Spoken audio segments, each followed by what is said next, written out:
Direction la Côte d'Ivoire, le président du mouvement Génération et Peuple solidaire Guillaume Kibafori Soro dresse les Nations Unies et l'Union européenne contre le président de la République de Côte d'Ivoire, son Excellence Alassane Dramane Ouattara. Pour plus de détails, après le générique. Avant de commencer, abonnez-vous à la chaîne et activez la cloche de notification car cela va vous permettre de ne plus manquer les prochaines vidéos. Let's go!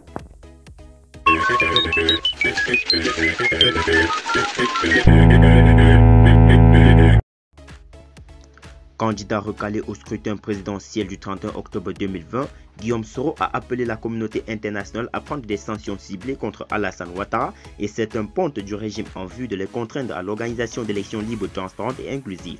Soro Guillaume appelle des sanctions ciblées contre Ouattara et son régime. En effet, Soro est opposé à la candidature à un troisième mandat du président Ouattara, candidature qu'il juge anticonstitutionnelle. À l'instar du président du PDCI Henri Konan Bédié et du reste de l'opposition, le président de Génération et Peuple solidaire multiplie les actions dans l'espoir de contraindre le patron du RHDP à renoncer à sa candidature, mais également à créer les conditions de l'organisation d'un scrutin apaisé, transparent et inclusif.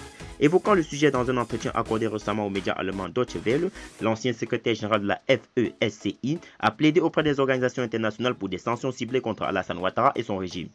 Seules ces sanctions ciblées contre ce régime Ouattara leur fait garder raison. Je demande aux Nations Unies et à l'Union européenne d'appliquer des sanctions ciblées, gel des avoirs, interdiction de voyage comme le régime ivoirien, a-t-il appelé. La Côte d'Ivoire, faut-il le préciser, a de nouveau replongé dans un nouveau cycle de violence qui a déjà fait plus d'une vingtaine de morts depuis l'annonce le 6 août dernier de la candidature du président Alassane Dramane Ouattara à l'élection présidentielle du 31 octobre 2020. Le climat sociopolitique se fait de plus en plus délétère avec l'invalidation par le Conseil constitutionnel des candidatures de Guillaume Soro, de Laurent Gbagbo, deux acteurs majeurs de la vie politique ivoirienne en raison de leur radiation du fichier électoral. Même les décisions de la Cour africaine des droits de l'homme et des peuples exigeant leur réintégration n'ont réussi à faire réfléchir le régime. En représailles, l'opposition a appelé à la désobéissance civile.